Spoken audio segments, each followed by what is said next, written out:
And all those experimental theaters were interesting in their own ways. And somehow I got from them mainly a kind of a raw energy that, although is not polished, is something which is speaking in a new way to a new audience. And if I would have stayed in Romania and never have left, I would have missed this totally. Hello and welcome to Artifacts, a living archive dedicated to preserving the first-person stories of queer, avant-garde, and underground culture, told by those who lived it. Today's episode is part of our series Downtown Performance, produced in collaboration with NYU Skirball, spotlighting the radical artists who reshaped New York's theatrical underground. In this episode, we're honored to share a conversation with Andrei Serban, the groundbreaking stage and opera director whose work redefined how we see and hear classical texts. Born in Romania under communist rule, Serban discovered freedom first through music, later in radical stagings of Shakespeare and Jarry. Brought to New York in 1969 by La Mama's Ellen Stewart and working with the legendary Peter Brook, Serban became one of the driving forces of downtown performance while still in his 20s. His legendary Fragments of a Greek Trilogy at La Mama reshaped the possibilities of language and sound on stage. Over a prolific international career, he has directed at the Metropolitan Opera, the Comédie Française, and Lincoln Center, always seeking the spiritual and transformative power of performance. This 2025 interview, recorded for Artifacts, captures a rare and deeply moving reflection from one of theater's great innovators. Well, I should be thanking the communist system for me being in the theater, because, the years of my childhood were the darkest years in Romania, because the Stalin influence in all aspects of life and in the arts, of course, was very strong. And there were people who came to the apartment and rang the bell, and my father, who had a bad dossier because he was belonging to the bourgeoisie, and the communists just took over, and therefore you never know who was at the door, if it was the Securitate, Romanian KGB, or if they were friends. Sensing this fear as a young child, I was always dreaming of beautiful world, because it was so horrible. I was, I guess, subconsciously, from very early age, an idealist. I imagined beautiful journeys on beautiful islands, beautiful lands, looking for a kind of an Arcadia sense of harmony, where men were taking care of their animals and singing of love to the women. So I was totally into that world of escaping reality, of escaping what was going on. My father loved symphonic music, and he had lots of records with Toscanini conducting. And I remember it was my passion at the age of 6, I think. I was in front of a mirror conducting. Toscanini was playing and I was conducting. And therefore I thought I wanted to be a conductor. And I didn't realize that, in a way, for that one needs to have talent for music, which I'm not sure I ever had. I cannot be a conductor, but therefore I ended up on a lower scale, which is just a theater director. So, in communism, there were two places to escape the censorship and the fear. So you went to the church, because there they couldn't reach, and of course the fact that one could have a relationship with a vertical connection, and really believe into another world. It was possible. And the other one was the theater. I mean, when I became an adolescent, obviously, theater for me was an extraordinary attraction, the only thing that I could do.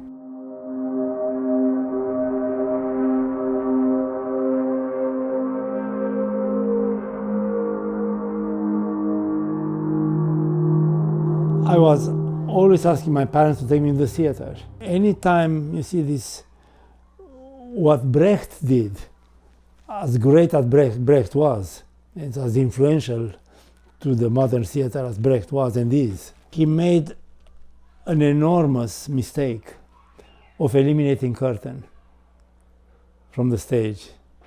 Because as a young boy, I wanted to go to the theater. I don't know, I was attracted to the theater. I mean, my parents took me to church on Sunday. I like to go to church. I did believe in God. I have a strong religious education and respect for. And in the same time, I wanted them to take me to say, if I come to the church, you have to take me to the theater. So I was sitting before, you see, the most wonderful moment in the theater was before it started. So you see, all the audience are all there, children, of course, many children, with great expectation. What's going to happen? So it was the curtain down, and we were wondering what's on the other side of the curtain. What hides there? What world is revealed there? As if it's another world. So it links to the idealism. It links to the desire to meet another reality than the day-to-day reality. And that, I keep that until today. I'm still interested in the theater mainly to discover a reality that is another one than the one we think is real. I do deeply believe that there is another reality which is completely hidden and that we haven't discovered it. And I don't think I will before I die, but nevertheless, I'm in search, I'm thirsty to find the other reality, whichever that is. So the curtain started to go up slowly, went up. And then suddenly this magical world, which for me was magical, suddenly appeared. So the question of what is behind the curtain stayed with me for years and years after that. I changed from acting to directing because I felt that directing would be my cup of tea. But until today, I feel very fortunate of starting as an actor. There are so many directors who have no sense of how does it mean to be exposed on the stage. So, as a director, you are there in a position of power and say, well, do this, do that, and so on. And you don't have the sensitivity necessarily to know that the one that's exposed is not you, but is them. I think I had that advantage of having been vulnerable, having been ashamed of myself, that I'm not good, that I don't know how to express myself, I don't know how to move my arms. But when I changed to directing, I suddenly wanted to do texts which were exciting, and they were like the Ubu cycle. So that was my first big attempt to direction, and it was an extraordinary controversy because on one side there were the young directors which were ready, hungry to experiment, to come out of the communist canon of what's allowed and what's the social realism, the horrible social realism that we're all learning in school. We're learning Stanislavski, but Stanislavski that went through the censorship of Stalin. So it wasn't the pure, fantastic Stanislavski of the origins. So it was Stanislavski betrayed. And we didn't like Stanislavski. We were all dreaming of Meyerhold. We want to all be small Meyerholdians. And anyway, Ubu was the first one. And from there on, because it was so successful and so powerful, because it was the sense of rebellion which the Jarry plays have, was exactly what the young audience wanted. And at the age of 22, I was asked to direct Julius Caesar, Shakespeare's Julius Caesar. So the set was a kind of a kabuki bridge over the audience, the flower bridge, the famous flower bridge, kabuki, and the whole stage was filled with sand. I mean, nowadays it's old news. I mean, there's nothing new about that. But 1964, 65, it was a revolution. Because nobody has done that yet, not in Romania at least.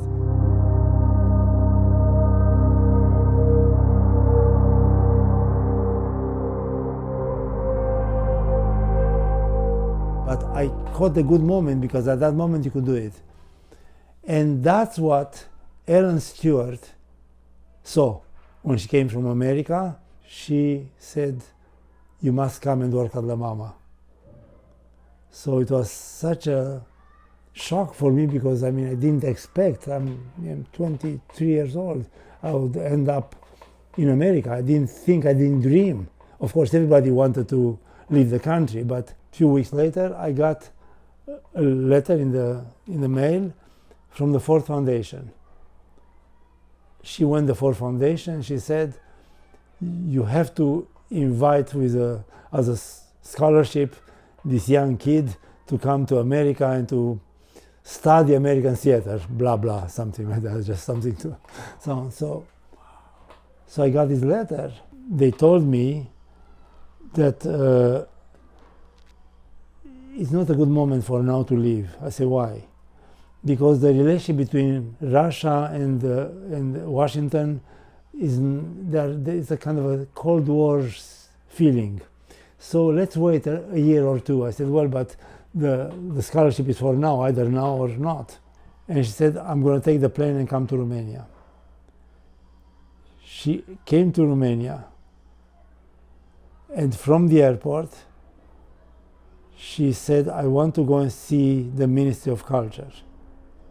I said, "Ellen, you cannot go see the Ministry of Culture." I mean, if you know how Ellen looked, I realized in New York, when you go on the street and if you are dressed anyway, nobody cares because everybody is dressed whatever the way they want. But anytime I was with Ellen in New York, people turned their heads because she was dressed so eccentrically. She was so unique in her choice of clothes that people will turn their heads in New York. So in Bucharest, can you imagine the whole Bucharest? I said, "Who is that?" So I said, "They're not going to let you in. It's heavy guards there, at the central committee of the party to say, baby, I was baby, you take me there and then you wait with the taxi." I say, "Okay, good luck." Half an hour later, she comes back and she says, dancing like that, I got your passport. Go tomorrow and you'll have it." I say, "How?" "I went and talked to the Ministry of Culture." "How?" He doesn't speak English and he doesn't have anybody around him. He says, "Well, I spoke Romanian to him." Ellen. That's a wonderful story, but who will believe it?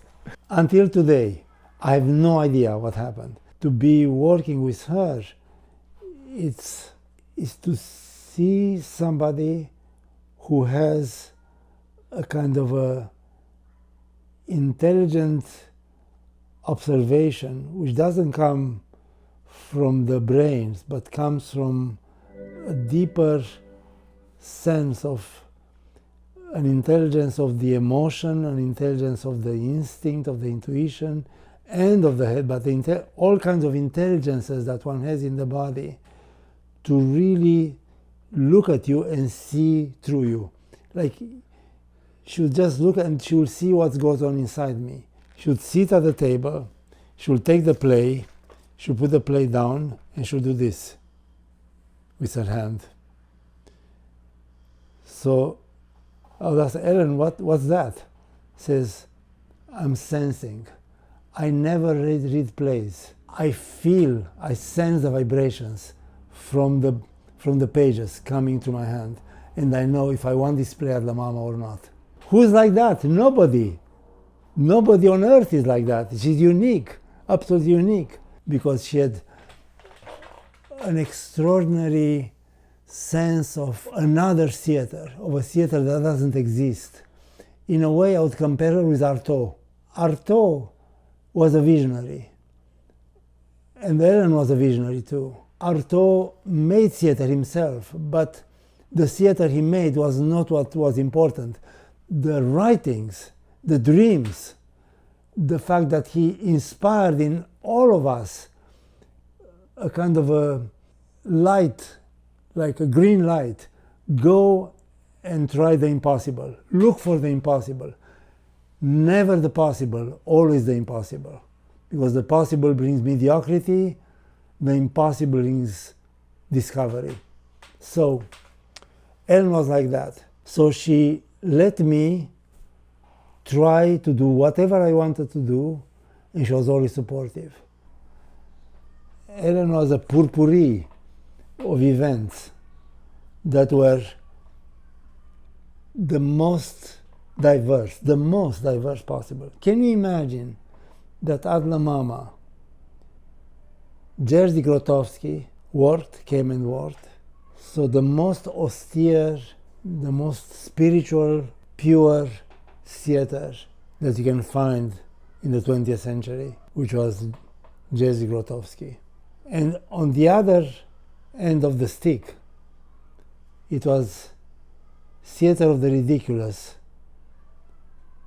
of John Vaccaro and drag queens entering and taking over the space. Now, how can you put that together? It was cosmic vulgarity. It was something extraordinary.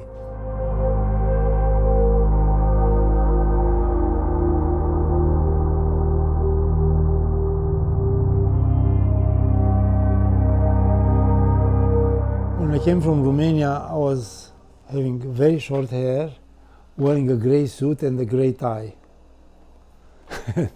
I arrived there and there were all a bunch of hippies sitting on the floor, smoking dope and enjoying life. The first thing Ellen said to me, take off that damn tie. Take off that damn jacket. And when you come into the rehearsal room, take your shoes off. Because here you have bare feet in the rehearsal room, so you can do physical work. So for me, it was a shock to see how liberated these people were. Soon after '68, where in America and in France, it was a big movement, 1968. It was the war in Vietnam. Past that, it was the sense of liberation. Anything is possible. You can smoke, take your clothes off, have sex with whomever you want, do whatever, throw yourself from the roof, whatever. Anything is possible. My advantage over them was I came from a system, a communist system, where one of the good things there was that school was very serious. You really learned. In high school you learned, in university you learned. So I came, I was filled with my knowledge of theater, history of theater, great actors, great directors, great performers of theater. I studied them. I knew how to approach theater. I knew the point of view. So they were extremely impressed with the amount of technical tools that I had. And that somehow matched their freedom. So, you know, freedom and discipline. I had the discipline, they had the freedom. And everything I've seen around, I was always interested and fascinated by Forman theater, which was very different than mine, which was mysterious and hermetic in many ways. I would see every performance of Forman and I would go out and I had no idea what was going on. I didn't understand anything. So if somebody asked me what was all about, I say, I have no idea. But it was fascinating. So it was in a way like doing a play in the desert of Iran in a bird language that you didn't understand, but it was in a way hitting you somewhere.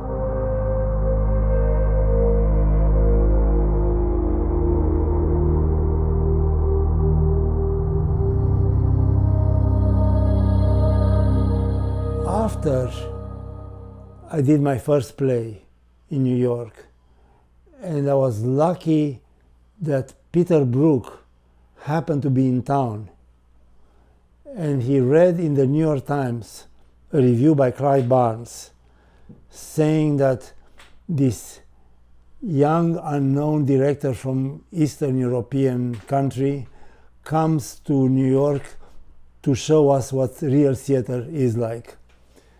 Reading that sentence made Peter Brook curious to come and see the show. So he came to see the show that night. So when Ellen told me that Peter Brook is coming, I almost fainted because he was like a great inspiration for everybody, especially for young ones. He saw this and then he invited me to come and work with him in Paris for 1 year in his Center of Theater Research. That were actors and directors from all over the world coming to work together. And that was, for me, the great change of direction in my life. The year with Peter Brook was the year in which all that was cut. All my joy, all my enthusiasm, cut. No. So where Ellen was saying yes to everything. Everything I wanted, yes, baby, do it. Everything was telling Peter Brook, I'd like to try, no. Why? Why don't try? What's the intention? I said, I don't know the intention. If you don't know the intention, you don't do it. So it was harsh, extremely severe, and made us all think, not only me, all think, why the hell did we choose this profession? Why are we in the theater? What is my responsibility? Because joy and pleasure, enthusiasm, wonderful, but how do you pay back for having all this given to you? Because, it's a given. And it was a year of excruciating pain to be with him, but at the same time, at the end of that year, I felt that I have a direction in life, that I have a calling, and I have to even understand, to hear the calling. What is my calling? What is that I am here for? What is that I am born to do? And I don't know what it is. So I felt that somehow is always a payment, that you have to pay for what you are given, to pay back. Pay back in effort, pay back in suffering, pay back in not knowing, but pay back. After the year with Peter Brook, that ended up with Orgast, the famous production of Orgast in Persepolis. That means we went to Iran, invited by the Empress of Iran. The Persepolis, Shiraz Persepolis, was the best festival in the world. And she invited Peter Brook, and Peter Brook and his company, of which I was part of, we did this play in the ruins of the desert of Persepolis, called Orgast, in which the spoken text was in ancient Greek, ancient Latin, and the famous English poet Ted Hughes, who invented a kind of a Esperanto language that didn't belong to anybody, with the idea that sound, experimenting with sound, and the value of sound, of pure sound, not of words, not of understanding language, but of pure sound, can travel, can communicate, can relate to meaning. For 1 year, we spent experimentation with a group of 25 people, or actors, directors, writers, to experiment with the unknown possibilities in human sound. And also experimented with the language Avesta that's in Iran, in old ancient Persia, was a language that was used exclusively for prayer and ritual. So it was not at all something that we speak, that we understand. So it was just a kind of a series of vowels and consonants and syllables, which had a total musical rhythm, and they were used in order to communicate vibrations of religious order in order to be captured or received up there. And of course, we didn't use it at all in a mystical sense, nothing to do with our work was theater research. But because it was in the desert, and because it was among the ruins, the quality of the sound there, with the old kings, the Xerxes, the Artaxerxes, the Darius, all these old kings that had their tombs there in stone. And that's what we played. That's what we asked the audience to come and watch, something that they had no idea what it was. And you didn't understand because there was no play. Now, that was possibly the most, the most far-reached experimentation I have witnessed in the theater ever.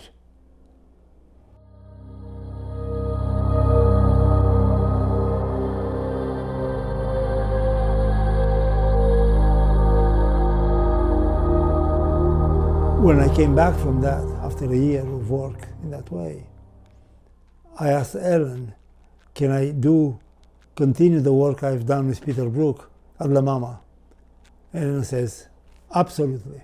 And we did 3 plays, Medea, Electra, and Trojan Women in 3 different years. Each play was very successful because it was in ancient Greek and Latin. What I've studied with Brook, I continued that work, so it was not original, but was a kind of a continuation. And then, when we arrived to Trojan Women, which was the last one, and in a way the most popular, the most spectacular one, we did it first in Sarah Lawrence College, because Alan Schneider was still alive.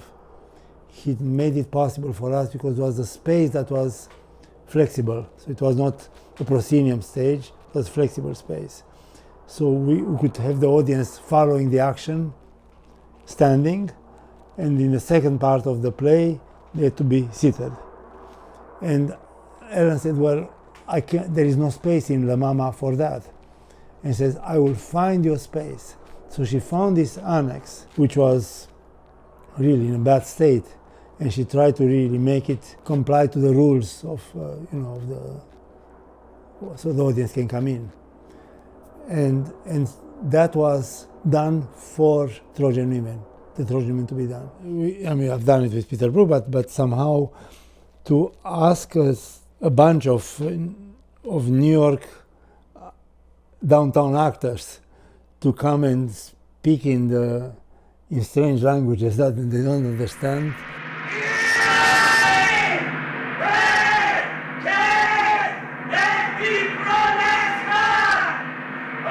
Seemed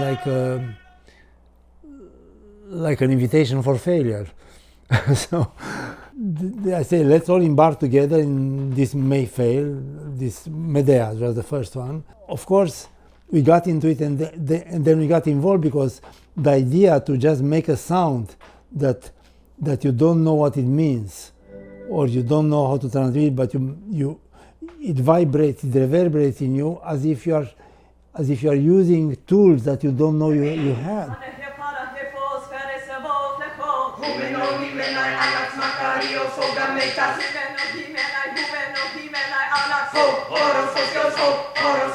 We took the play from Euripides and then somehow tried to do, because we're using ancient Greek and because we're using other languages also, using chants.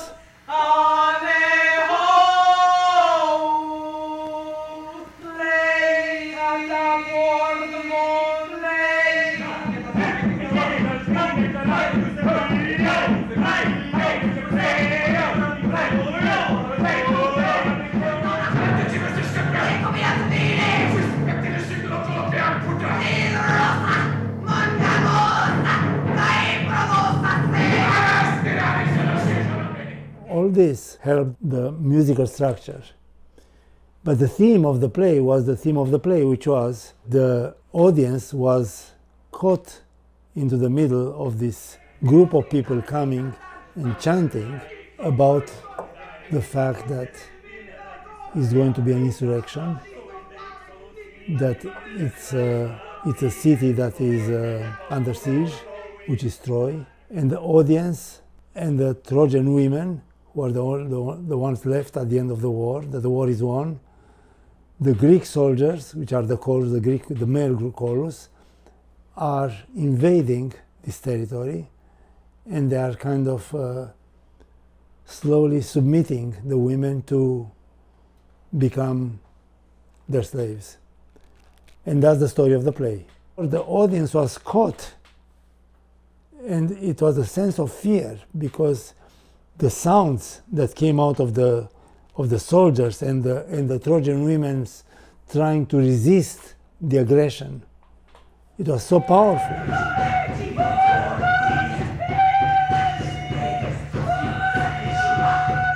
And then until the end, all the episodes of cruelty, of sacrifice, of sacrificing a child, and all done through movement and sound, but without understanding the language, but understanding the action. It was so clear that you didn't need. So it became what Peter Brook wanted, inspired by Artaud, of universal theater. What is theater that goes beyond culture, beyond a certain community? So it's not just for the downtown intellectual avant-garde audience. It's for the whole world to receive this. And we are all equal because nobody understands the language. It was a common wish to create that theater. And that in a way was, for me, the highest point of my career, the 1 minute highest moment, which is the moment of silence.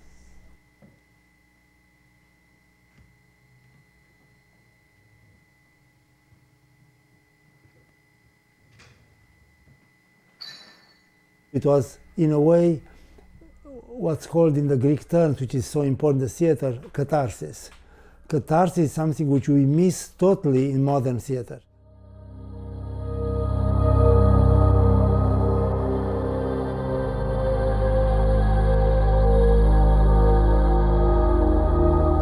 Papp was very different than Ellen Stewart. He also liked to take risks, but of course, for Ellen, you worked without money. There was no money ever at La Mama. I mean, I worked for 7 years for $100 stipend. It was called a stipend. It was not even a check.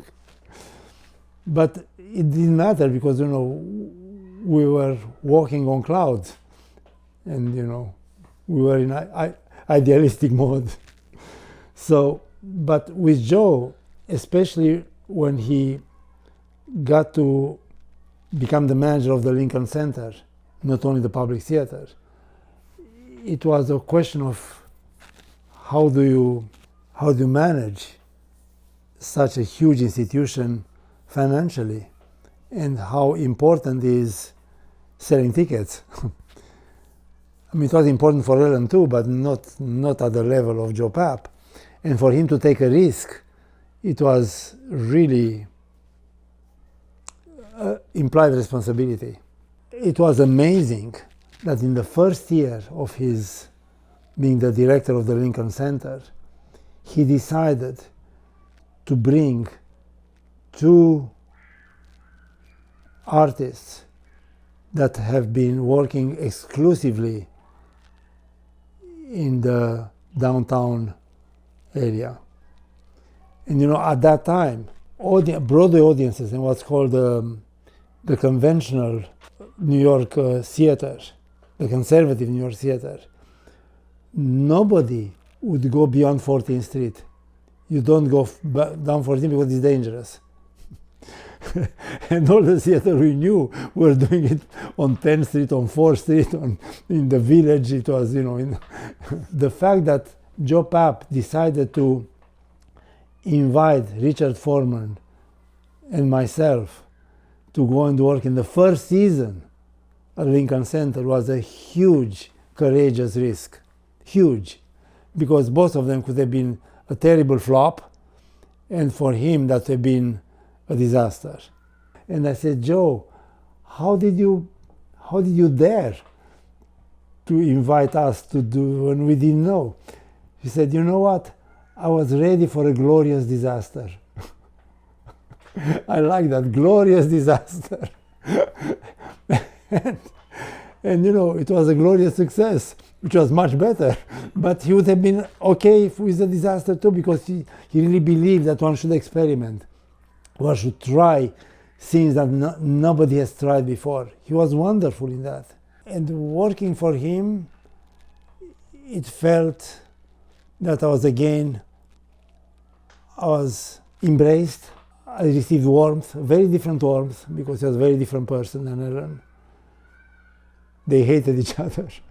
They didn't like each other at all.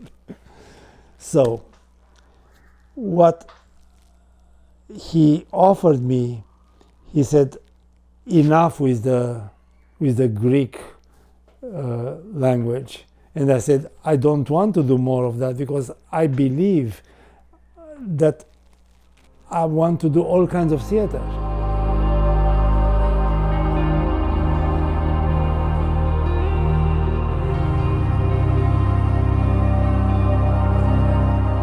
So then he said, welcome, let's try to do the Chekhov. Are you interested in Chekhov? I said, well, I've never done Chekhov. That's why I want you to do it, because you've never done it. If you'd have said you've done Chekhov before, I was not interested in you. You've never done Chekhov, come and do it. And then, of course, again, I say something which today sounds like old carrots, because I took away Chekhov from the sentimental, melodramatic, realistic, heavy psychological way to do Chekhov. And that was done starting with the great Stanislavski. Because Stanislavski, who was the first director of Chekhov, he was a man of realism. He believed that everything on stage should be understood from the point of view of what happens inside, where do you come from when you come, what's the motivation. So he believed in all that, which was very important to take 19th century out of big theatrical gestures and so on, but not much sense. But Chekhov, he understood it in a way as psychological realism. And when the author came to a rehearsal of the Cherry Orchard, they were all kind of like very nervous. The great man comes to watch a rehearsal. And he watched, and he didn't smile once. And at the end said to Stanislavski, took him aside, said, "You didn't understand my play." I said, "Why?" Because if you saw the subtitles, Cherry Orchard, a comedy in places almost a farce. This is not a comedy, it's a melodrama, what you've done. So please go back to the drawing table and start again. Because look what happens. Comedy is played fast. And I said, that's the clue how to do the play. It's a comedy in place almost a farce. So I told the actors, we are going to do a comedy, so let's try to laugh. And there was young Meryl Streep playing Dunyasha, coming straight out of Yale, not being yet the eternal, extraordinary Meryl Streep, but being a young actress that everybody was talking, she's going to become a big star, but she was not there yet. Playing a small part, Dunyasha. There was Raul Julia playing Lopakhin. There was the great Irene Worth returning from England, which had a great career, and playing Lyubov. And then there were many actors around which were really excellent actors. And there I was. I said, I never directed Chekhov, but I want to give justice to the what's written in the parentheses, Cherry Orchard, the comedy in places almost a farce. Let's do that. So in the first rehearsal, I asked Meryl Streep, says, I can do pratfalls. Show us pratfall. She did a number of pratfalls which everybody was on the floor with laughter. And that she did at the performance. It was extraordinary. And the fact that we can break the taboo of doing Chekhov seriously, dramatically. We are living in illusion. We don't understand the reality of our life. We don't know who we are. We don't know what we are here for. We lie to ourselves, we lie to each other, and that provokes laughter when we see ourselves, how fools we are, the foolery of ourselves, the living in ideal and not living on the pavement. But at the same time, we don't condemn each other.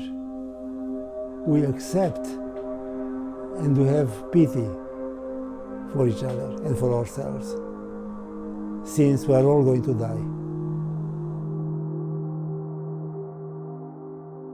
Artifacts is a free oral histories platform. Please like, subscribe, and visit our website, www.artifacts.movie, for an ad-free, interactive experience with bonus content. If you're able, please make a tax-deductible donation at www.artifacts.movie/donate. Hit the link on screen to watch another Artifacts interview.